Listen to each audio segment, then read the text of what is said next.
You're here because you're curious about Hearthstone. Great! It's a wonderful game that can result in compelling back and forth matches against varied opponents. At least, that's what I'm saying to justify the 1,317 hours or so I've put into the game. But who's keeping track, huh? My name's David, and I'm the egomaniac who reckons he can tell you what to do. Unless you want Battlegrounds advice. Can't help you there. These are my top 5 tips to help you get started in Hearthstone. Each game sees 2 heroes, each with 30 health and 30 cards to try and reduce the other to 0. When that happens, you win. Thanks for watching, remember to like and subscribe. Each of the game modes in the main menu is against real people except for the solo adventures, which are against a very derpy AI that's trying its best, bless it. Each hero has a different hero power listed here, and at the start of the game you draw cards, 3 if you're going first, 4 if you're going second, along with the coin. Wait. What's the coin? Okay, there's 3 main types of cards. Minions, spells, and weapons. Minions are creatures you summon with cards, usually by playing them from hand or by summoning them with spells. Weapons are cards that let your hero attack, like Fiery War Axe, which has 3 attack and 2 durability, which means a hero can attack once over 2 turns, dealing 3 damage to a minion or the opponent. Spells are cards that do a bunch of different things based on the text written on the cards, so make sure you read them carefully before you play them or put them into your deck.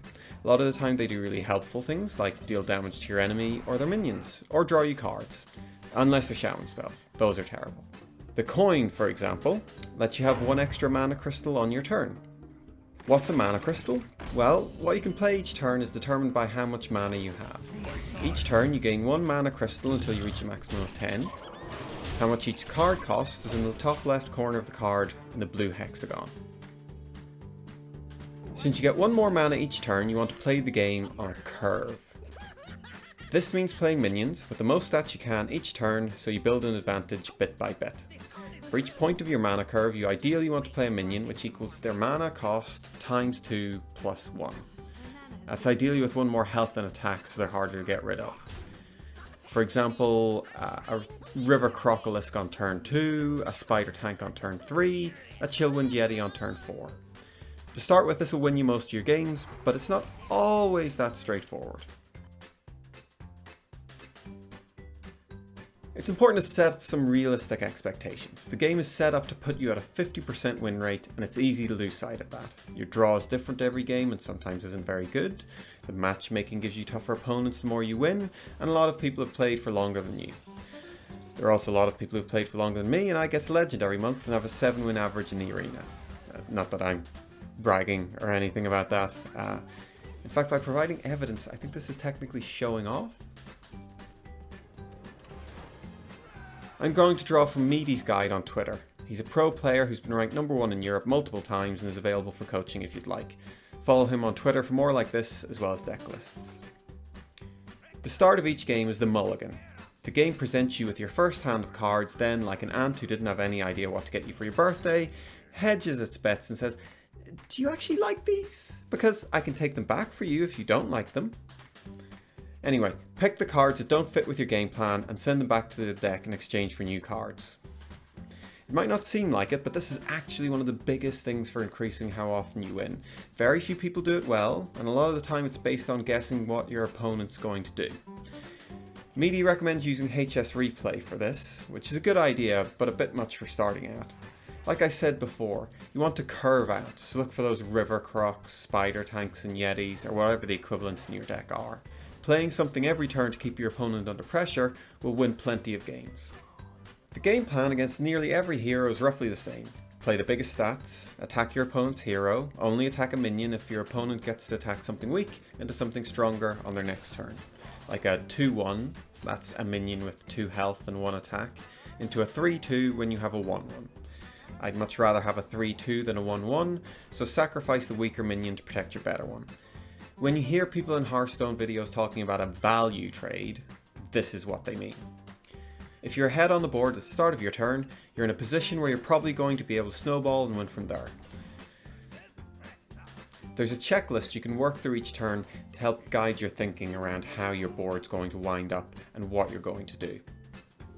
First, check if you can win the game this turn, if you can deal lethal damage to your opponent.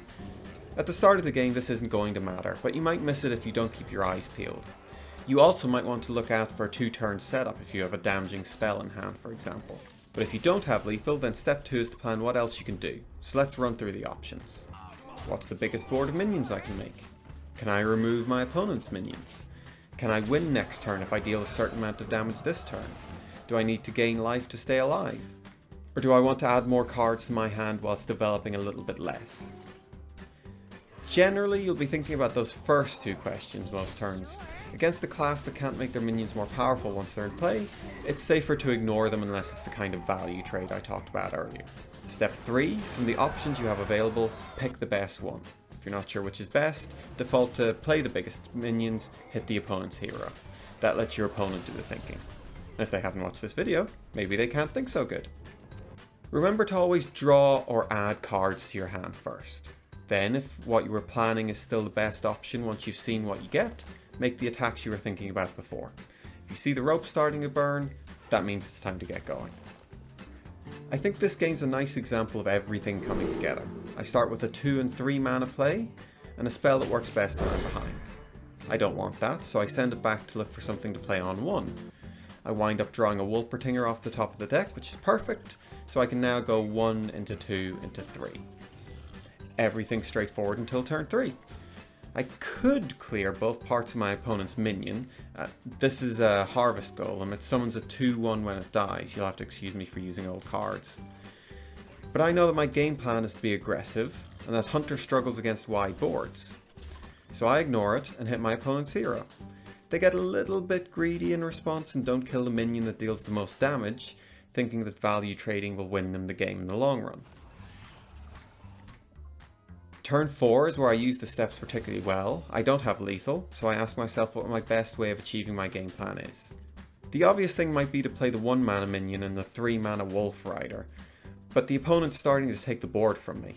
They can already kill all my minions next turn, with what they've got on the board. It's probably time to just go all out on damaging my opponent and winning in a couple of turns. I start by drawing, in case that gives me better options. I find more ways of damaging my opponent with cards straight out of my hand, so I switch to that plan. If they want the board, they can have it. I take another Wolf Rider and use my damaging spell to deal as much damage as possible that turn. Hunters can't heal, so I now have my opponent on a 2-turn clock, knowing that I'm going to deal 10 damage over the next 2 turns. The game ends just as my opponent is threatening lethal, and if I traded on turn 3, I might not have had enough time to win. This all comes with practice and knowing your opponent's deck, which is why I recommend starting with practice mode and Book of Heroes and solo adventures to get used to thinking through these steps, before you have to deal with the time pressure of play mode. This is good not just because you get a chance to get better at these steps, but because you get free stuff. Okay, so we're going to set up an account and his name is Johnson! Oh, no, that one's already taken. Okay, if I can't have that, then no more homers. The first thing the game is going to make you do is work through 6 tutorial games. Yeah, these go on for a while. On the plus side, it gives you a chance to learn some of the basics about how to play cards and what different types of cards do, like battle cries and taunts. So I won't get into that here. After that, you'll unlock practice mode, where you play against an AI opponent. The game only lets you play as mage at first, and you won't have many cards unlocked, but by playing against the other classes in practice mode, you unlock each class as you beat them. You also get to level up your hero. After each game you play in Hearthstone, you get 2 kinds of experience points. There's the level of your hero, up to a maximum of 60. Leveling up your hero gives you more of the cards in the core set. The core set is the pool of 235 free cards that you can play in any mode in the game. If you get each of your heroes to level 10, you'll have unlocked all the cards in the core set. You get all the class cards by reaching level 10 in each class, and all the neutral cards by reaching a total level of 60 across all classes. So for example, reaching level 20 with 3 classes is enough to get all the neutrals. The other kind of experience points you get are for the rewards track. As you level up the rewards track, you get awarded with gold, which you can use to buy packs, or packs of cards, as well as a new hero portrait when you get to level 100. Once you've unlocked all the heroes in practice mode, I'd recommend playing through the Book of Heroes solo adventure. These are a nice way of practicing with a wider range of cards, a bunch of cool battles against an AI that will teach you plenty about how not to play the game. as well as giving you a free pack of class cards at the end of each story. In addition to the practice games you'll have done, it should also get you enough XP to unlock almost all the core set cards for each class in the Book of Heroes. By now the game will have given you a few quests to complete, such as play 2 games in practice mode or play 10 cards. These will reward you with packs and gold, but most normal quests will give you experience points for the rewards track. You'll get a new daily quest each day and 3 new weekly ones each week.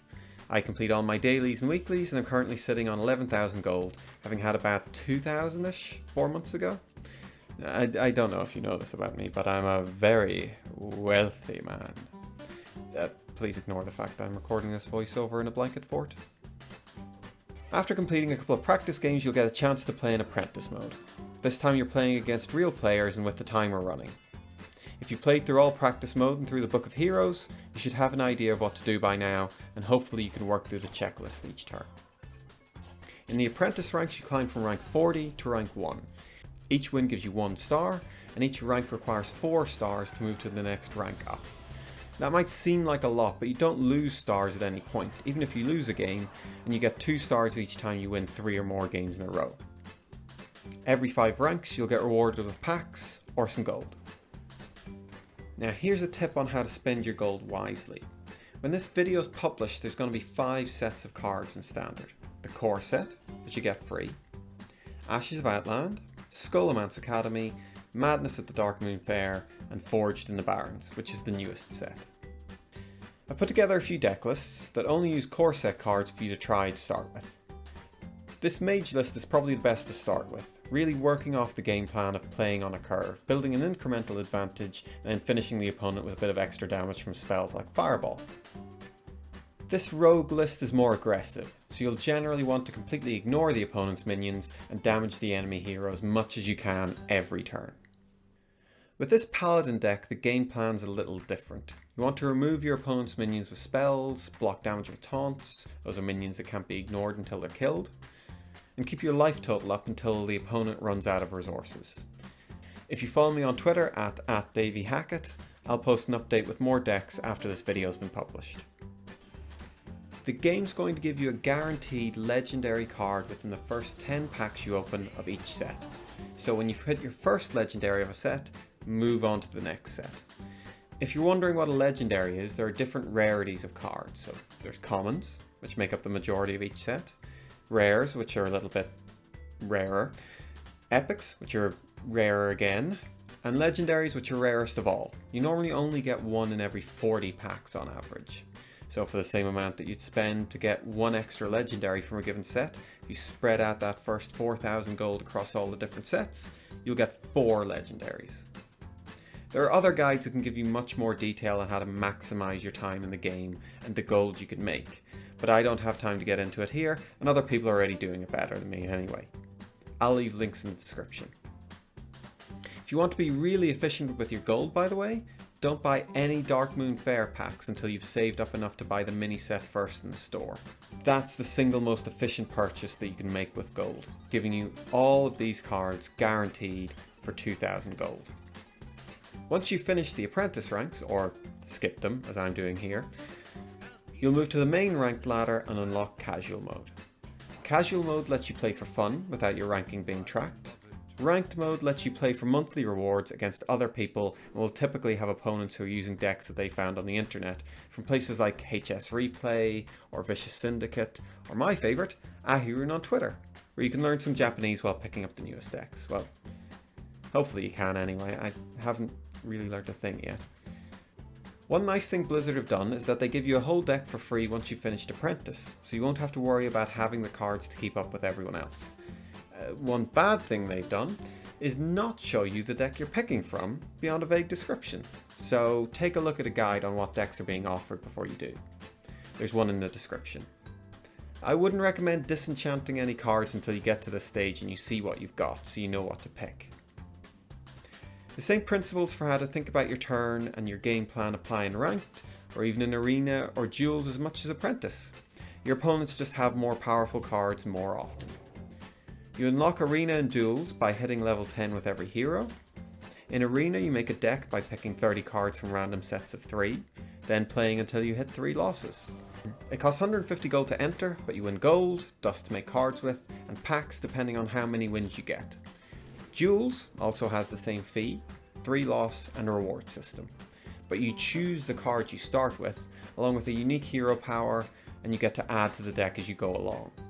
Let me know in the comments if you'd like a guide on these game modes. So, to recap. Put your opponent to 0 and you win. Often that means ignoring their minions, even if you can kill them, and hitting your opponent's hero. Remember, it's better to let them attack for you if you can. Good minions are ones that have efficient stats for the cost. Think cost times 2 plus 1, and that also have additional benefits. Work through your checklist each turn. Can I do lethal damage? What's the best thing I can do? How can I do that? Can I pull it off in time? You don't need to put money into the game unless you want to. There's plenty of ways of getting cards across multiple game modes, and plenty of ways to earn gold. So I hope you have fun. Hopefully this is helpful for you. If so, please give the video a quick like so others can find it. And comment if there's anything else you'd like me to cover, like an in-depth guide for each hero or specific game modes.